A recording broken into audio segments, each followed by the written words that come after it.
রাধা বল্লভ শ্রী হরিবংশ। আগের ভিডিওয় বলেছিলাম যে এই নদী সম্পর্কে আপনাদের কাছে কিছু বলবো, যে আমি যেখানে ভিডিও করছি তার পাশে একটা নদী দেখতে পাচ্ছেন। এই নদীটির নাম হচ্ছে সুরধুনী নদী। এই নদীর সম্পর্কে আপনাদের কাছে কিছু বলবো, যে এই নদীর কোথা থেকে উৎপত্তি হয়েছে, কোথায় গিয়ে শেষ হয়েছে এই নদী সম্পর্কে। তো এই ভিডিওটায় এই নদী সম্পর্কেই নিয়ে বলবো, ঠিক আছে। এই নদীটির উৎপত্তি হচ্ছে কি আমাদের এই হুগলি নদী, গঙ্গা ভাগীরথী নামে অনেকে চিনে থাকে। এই কৃষ্ণদেবপুর থেকে সৃষ্টি হয়েছে। আমাদের এখানে শান্তিপুরের পাশেই একটা জায়গা আছে কৃষ্ণদেবপুর। সেই কৃষ্ণদেবপুর থেকেই সৃষ্টি হয়ে আমাদের এই শান্তিপুর দিয়ে গিয়ে প্রবাহিত হয়ে গিয়ে মিশেছে চড়াই ওখানে। এই নদী দিয়েই আমাদের মহাপ্রভু শ্রী চৈতন্যদেব মহাপ্রভু যে এই নদী দিয়েই আসতেন আমাদের এই বাবলায়, সেই অদ্বৈত আচার্যের কাছে পাঠ করতেন। সেখান থেকেই আমাদের এই শান্তিপুরের বাবলা সেই অদ্বৈত পাঠ নামে পরিচিত হয়েছে। এই নদী করেই আসতেন তিনি। নবদ্বীপ মায়াপুর থেকে সেই ওই হুগলি নদী করে এসে কৃষ্ণদেবপুর গিয়ে এই সুরধনী নদী করেই আসতেন তিনি এই বাবলায় আমাদের অদ্বৈত পাঠ। এই নদীটির নাম তার জন্যে সুরধনী নাম হয়েছে। খুব একটা বড় না নদীটি।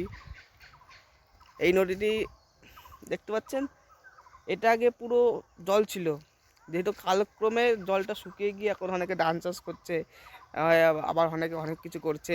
গিয়ে পাশেই যে পাশেই সবুজ এখানে সরু নালা হয়ে গেছে। তো এই নদীটার ভিউ আপনাদের একটু দেখাই।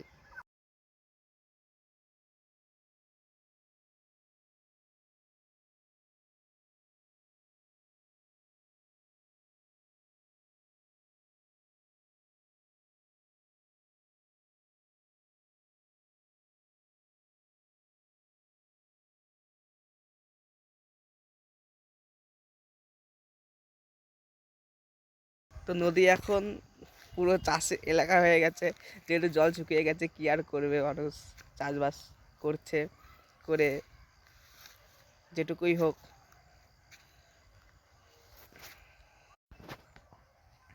জায়গাটা এখন খুব সুন্দর হয়ে গেছে, ভিউটাও খুব ভালো দেখতে। আমার চারপাশে দেখতেই তো পাচ্ছেন, চারদিকে কত সুন্দর ভিউটা। ভিউ ভালোই হয়েছে এখন। তো এই নদী সম্পর্কে এখন বললাম। শান্তিপুর ধাম, এই ধাম সম্পর্কে আপনাদের কিছু বলবো, তবে সেটা এখন না। দেখি কবে কি আপনাদের সামনে এই ধাম এই শান্তিপুর ধাম সম্পর্কে আপনাদের কাছে বলতে পারি, এই ধামটা কেমন। তো তার আগে আপনারা এই ধামে আসুন, আমি চাই, সাদর আমন্ত্রণ জানাই আপনাদের এই শান্তিপুর ধামে আসুন। এসে এই নদীটা দেখে যান। সারাগড় নতুন পাড়া, থানার মোড়।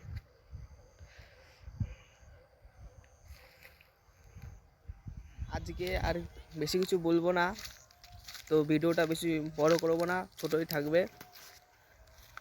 তো আপনারা কমেন্ট বক্সে প্রশ্ন জানান, আর কি জানতে চান আধ্যাত্মিক বিষয়ে।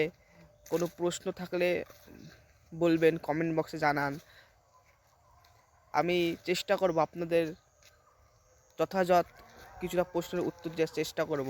কারণ আমি কোনো ভীষণ বড় মহাপুরুষ বা কোনো জ্ঞানী ব্যক্তি নই যে পুরোটাই আপনাদের বুঝিয়ে বলতে পারবো। এবার কতটা পারি সেটার চেষ্টা করব, কতটা কি উত্তর দিতে পারি। তো আপনারা কমেন্ট বক্সে প্রশ্ন জানাবেন, আমি তার কিছুটা উত্তর দেওয়ার বা কিছুটা চেষ্টা করব সমাধান করার আপনাদের কিছু প্রশ্নটা। কোনো আধ্যাত্মিক বিষয়ে কোনো প্রশ্ন যদি কিছু জানতে চান বা কোনো আগ্রহী, তো কমেন্ট বক্সে জানান অবশ্যই।